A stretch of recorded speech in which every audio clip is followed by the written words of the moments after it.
चलिए अब नजर डाल लेते हैं तेज रफ्तार अंदाज में खबरों पर। यूपी में विधानसभा चुनाव के रिजल्ट के साथ ही जनता ने एक बार फिर से बीजेपी को चुन लिया है। नतीजों में बीजेपी गठबंधन को 2/3 से ज्यादा सीट मिली है। इसके साथ ही राज्य में पूरे 37 साल बाद किसी सीएम की अगुवाई में दोबारा सरकार लौटी है। दूसरी तरफ सीएम योगी का पहला कार्यकाल समाप्त हो गया है और उन्होंने औपचारिक तौर पर लखनऊ के राजभवन में राज्यपाल आनंदीबेन पटेल को अपना इस्तीफा सौंप दिया है। आपको बता दें कि इस्तीफा सौंपने से पहले सीएम ने ट्वीट के माध्यम से सभी निर्वाचित विधानसभा सदस्यों को बधाई दी और लखनऊ में कैबिनेट बैठक हुई। चुनाव जीतने के बाद ये योगी और सभी कैबिनेट मेंबर की पहली बैठक थी। बैठक में उप मुख्यमंत्री दिनेश शर्मा, कैबिनेट मंत्री ब्रजेश पाठक, मंत्री लालजी टंडन और मंत्री अनिल राजभर मौजूद थे। योगी सरकार का शपथ ग्रहण 15, 16 या फिर 21 मार्च को हो सकता है। बीजेपी ने शपथ ग्रहण की तैयारी पूरी कर ली है। सूत्रों का कहना है कि संगठन केंद्रीय नेतृत्व को ये 3 तारीख भेजेगा। केंद्रीय नेतृत्व तय करेगा कि शपथ ग्रहण होली के पहले करवाया जाए या फिर बाद में। उत्तर प्रदेश विधानसभा चुनाव में मायावती की पार्टी बीएसपी का सूपड़ा साफ हो गया है। यूपी चुनाव में मिली करारी शिकस्त के बाद मायावती ने अब बड़े फैसले लेने शुरू कर दिए हैं। सुबह मायावती ने ट्वीट कर ऐलान किया कि बहुजन समाज पार्टी के सभी प्रवक्ता अब किसी भी टीवी डिबेट में शामिल नहीं होंगे।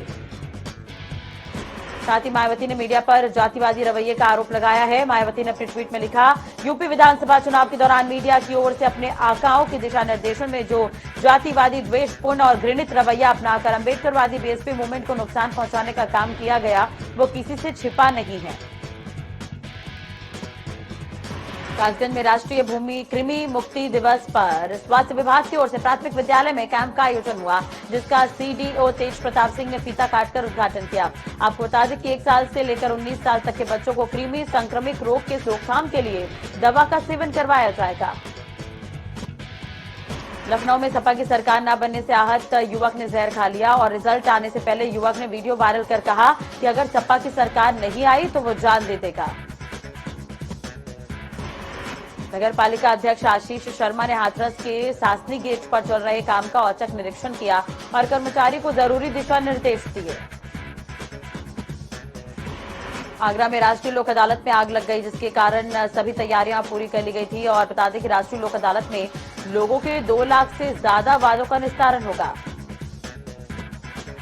बिजनौर में एक तेंदुआ पेड़ पर चढ़ गया, जिससे ग्रामीणों में दहशत देखने को मिली और किसान खेत छोड़कर भाग गए। जिसके बाद सूचना मिलते ही मौके पर पहुंची वन विभाग की टीम ने तेंदुए का रेस्क्यू कर उसे जंगल में छोड़ दिया है। बरेली के आंवला थाना क्षेत्र में गैंगस्टर एक्ट में वंचित अभियुक्त को पुलिस ने गिरफ्तार कर लिया है। गिरफ्तार अभियुक्तों के पास से पुलिस ने एक तमंचा, 315 बोर और कारतूस बरामद की है। अमेठी में अज्ञात वाहन ने साइकिल सवार को टक्कर मार दी। हादसे में साइकिल सवार अधेड़ की दर्दनाक मौत हो गई, जिसके बाद सूचना मिलते ही मौके पर पहुंची पुलिस ने शव को कब्जे में लिया है, पोस्टमार्टम के लिए भेज दिया है और मामले की जांच पड़ताल कर रही है। बिजनौर में डबल फाटक रेलवे क्रॉसिंग पर मालगाड़ी की चपेट में आकर युवक की दर्दनाक मौत हो गई, जिसके बाद सूचना मिलते ही मौके पर पहुंची पुलिस ने शव को कब्जे में लिया है और पोस्टमार्टम के लिए भेज दिया है और मामले की जांच कर रही है। हमीरपुर में पुलिस ने ज्वेलरी की दुकान में ग्राहक बनकर पहुंची 3 महिला द्वारा 5 लाख की सोने के आभूषण चोरी करने की घटना का खुलासा करते हुए आरोपी महिलाओं को गिरफ्तार किया है। ललितपुर में बीजेपी को वोट देने पर सपाइयों ने गुंडाई दिखाई। सपाइयों ने घर में घुसकर युवक को बेरहमी से पीटा, जिसके बाद युवक ने थाने में शिकायत दर्ज कराकर पुलिस से कार्रवाई की मांग की है। ताजमहल के पूर्वी गेट स्थित मंदिर पर सालों से सेवा कर रहे फकीर बाबा ने मुख्यमंत्री योगी को एक बार फिर से मुख्यमंत्री बनाए जाने की प्रार्थना को लेकर 41 दिन ध्यान लीन के साथ साधना की। बाराबंकी में छात्रा के लापता होने से परिवार में हड़कंप मचा हुआ है, जिसके बाद सूचना मिलते ही मौके पर पहुंची पुलिस ने शव को कब्जे में लिया है और मामले की जांच पड़ताल में जुट गई है। बदायूं में मारुति वैन और बाइक की जबरदस्त भिड़ंत हो गई। हादसे में 2 लोग गंभीर रूप से घायल हो गए, जिसके बाद सूचना मिलते ही मौके पर पहुंची पुलिस ने घायलों को इलाज के लिए अस्पताल में भर्ती करवा दिया है। बरेली में महिला ने नशे में धुत होकर भरे बाजार हाई वोल्टेज ड्रामा किया, जिसके बाद सूचना मिलते ही मौके पर पहुंची महिला पुलिस ने महिला को थाने में लाकर उससे पूछताछ की। आगरा में स्कूली छात्र आपस में मारपीट करते नजर आए, जिसका वीडियो सोशल मीडिया पर तेजी से वायरल हो रहा है। वहीं वीडियो वायरल होते ही पुलिस मामले की जांच कर रही है। अम्बेडकर नगर में शॉर्ट सर्किट से खेत में आग लग गई। आग लगने से गेहूं की फसल जलकर राख हो गई। वहीं ग्रामीणों ने बिजली विभाग पर लापरवाही बरतने के आरोप लगाए। सहारनपुर में खनन से भरे डंपर ने बाइक सवार को कुचल दिया। हादसे में एक युवक की मौके पर ही मौत हो गई, वहीं दूसरा युवक गंभीर रूप से घायल हो गया, जिसके बाद सूचना मिलते ही मौके पर पहुंची पुलिस मामले की जांच कर रही है।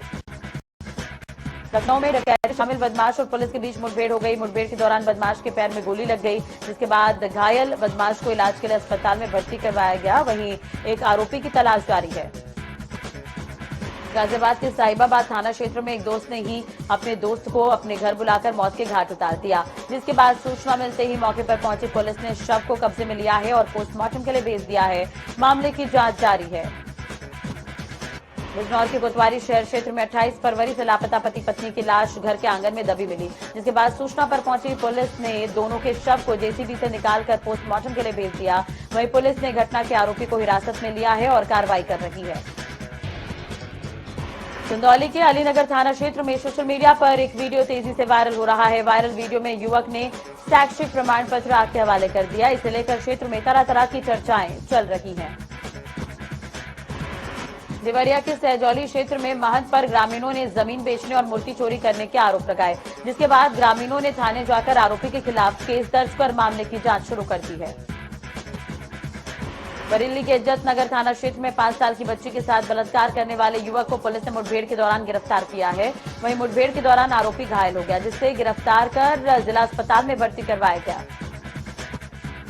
गाजियाबाद के मोदीनगर थाना क्षेत्र में एक युवक ने घंटों उत्पात मचाया। इस दौरान युवक ने खुद को घायल करने की भी कोशिश की।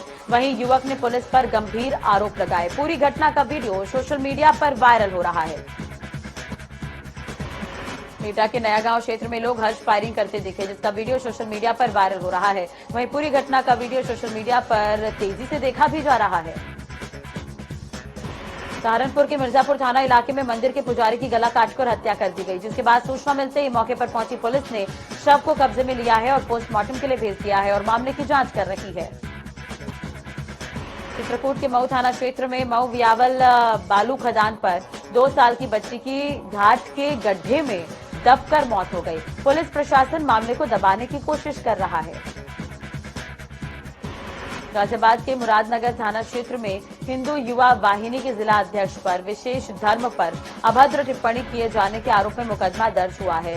हिंदू युवा वाहिनी के जिला अध्यक्ष ने कार्यालय के बाहर खुले मंच पर मस्जिदों के ऊपर से लाउडस्पीकर हटाए जाने का बयान दिया।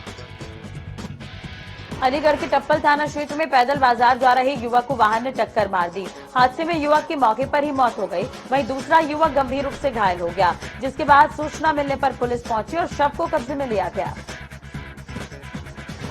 कानपुर देहात के कोतवाली अकबरपुर क्षेत्र में कालाबाजारी कर चोरी कर राशन ले जा रहे लोडर को पुलिस ने पकड़ा। इस दौरान एक आरोपी मौके से फरार हो गया। वहीं चालक को पुलिस ने हिरासत में लिया है। आपको बता दें कि लोडर में सरकारी चावल और गेहूं की 59 बोरियां थी। झांसी गरौठा क्षेत्र में ट्रैक्टर में अचानक आग लग गई। आग लगने से देखते ही देखते ट्रैक्टर जलकर राख हो गया। बताया जा रहा है कि वायरिंग से चिंगारी छूटने से ट्रैक्टर में आग लग गई। यूपी में बीजेपी की जीत के बाद जहां समर्थकों में खुशी की लहर है, वहीं बरेली की बहेड़ी विधानसभा सीट हारने के बाद बीजेपी समर्थक साइकिल को उठाकर पटकते नजर आए। साइकिल पटकने का जो वीडियो है वो वायरल हो रहा है। चलिए कुछ खबरें विस्तार से भी देख लेते हैं। तो उत्तर प्रदेश विधानसभा चुनाव के नतीजों से कांग्रेस को करारा झटका लगा है। पार्टी को सिर्फ 2 सीटों पर ही जीत मिल सकी। यूपी विधानसभा चुनाव के इतिहास में कांग्रेस का यह सबसे खराब प्रदर्शन रहा। इस विधानसभा चुनाव के लिए प्रदेश में खुद कांग्रेस महासचिव प्रियंका गांधी वाड्रा मैदान में उतरी, लेकिन उन्हें जैसे प्रदर्शन की उम्मीद थी वैसा हो नहीं सका। देखिए रिपोर्ट।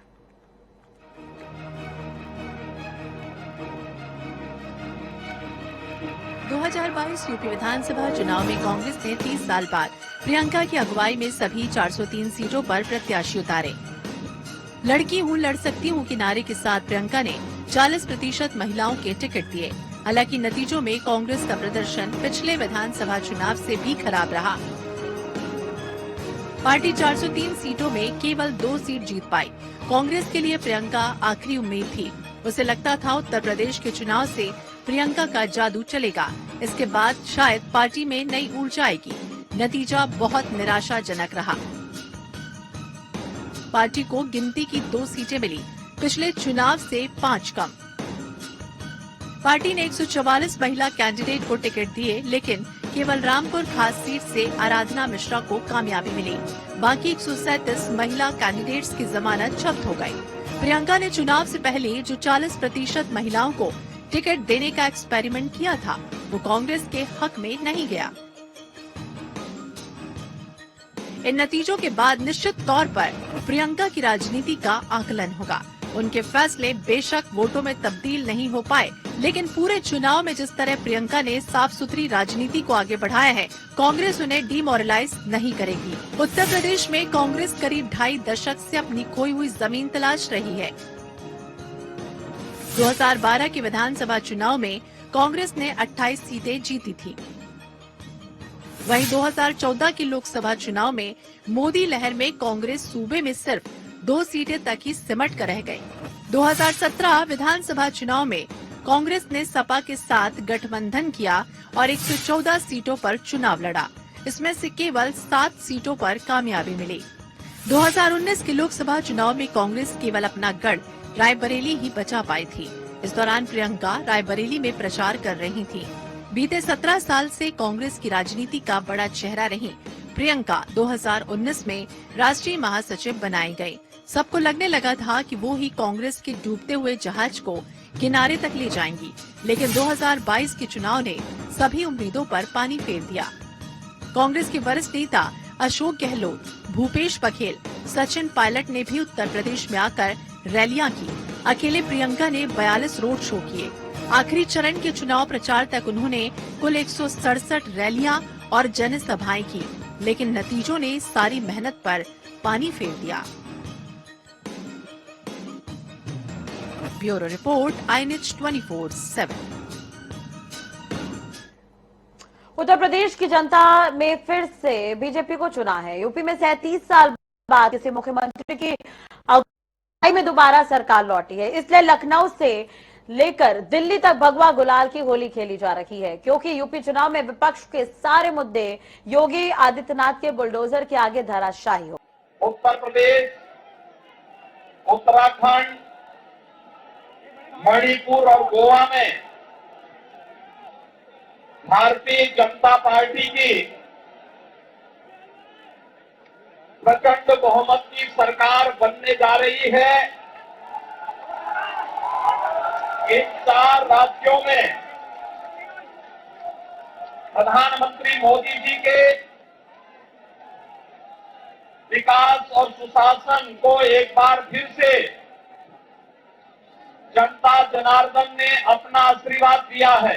यूपी को बदनाम करते हैं कि यहां के चुनाव में तो जाति ही चलती है, लेकिन भाइयों बहनों, उत्तर प्रदेश के लोगों ने दिखा दिया है।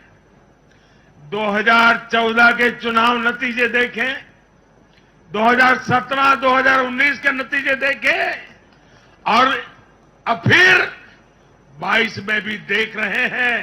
हर बार यूपी के लोगों ने सिर्फ और सिर्फ चुनाव में बुलडोजर एक अहम किरदार बनकर उभरेगा।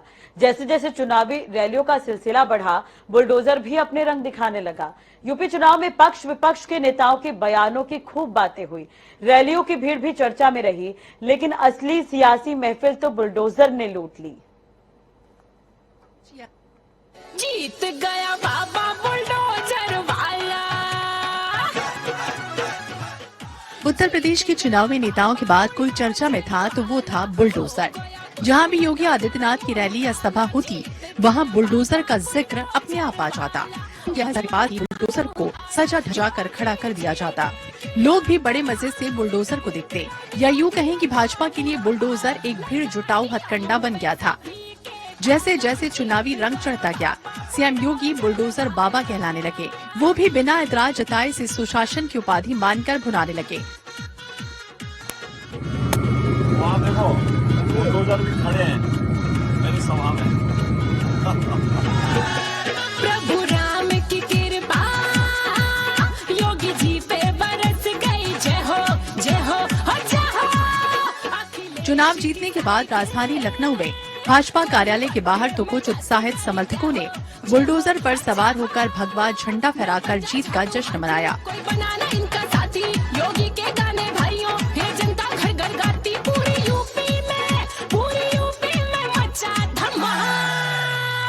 बुलडोजर बाबा के नाम के पोस्टर लगे। इस तरह चाहने वालों ने योगी का एक नया नाम दिया। योगी और बुलडोजर का रिश्ता काफी पुराना है।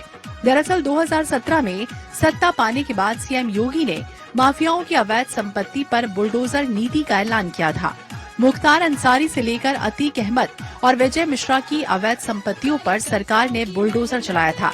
सरकारी जमीन पर किए कब्जों को ढा दिया गया था। 2022 के विधानसभा चुनाव के दौरान सपा सुप्रीमो अखिलेश यादव ने सीएम योगी को बुलडोजर बाबा कहकर तंज कसा था। वहीं चुनाव प्रचार के बीच कांग्रेस समेत दूसरे दलों को भी बुलडोजर चुभने लगा था, लेकिन योगी आदित्यनाथ ने सुशासन के रूप में इसे अपनी पहचान बना ली। Bureau report, INH 24/7। मनाओ महफिल में जश्न निराला, जीत गया बाबा बुलडोजर वाला, हो गया दुश्मनों का। वाकई एक तरह से देखा जाए तो जिस तरह से बम्पर जीत यहां पर बीजेपी को मिली, उत्तर प्रदेश में भगवा की होली दिल्ली तक खेली जा रही है। अब दिल्ली तक चर्चा है बुलडोजर की, जो आप अभी के माध्यम से समझने की कोशिश कर रहे हैं। तरफ सारे जो फैक्टर दिए चुनाव में जीत का कारण बने, विकास मॉडल कहीं ना कहीं एक काफी अहम हिस्सा रहा जिसकी वजह से बीजेपी को आज जीत हासिल हुई है। दूसरी तरफ अगर हम बात करें बीजेपी की नीति की, तो कानून नीति कहीं ना कहीं हावी रही और जिसका फायदा जो है वो बीजेपी को इस चुनाव में मिला है। चलिए, खबरों के लिए आप देखते रहिए जनता टीवी। फिलहाल इस बुलेटिन में इतना ही। नमस्कार।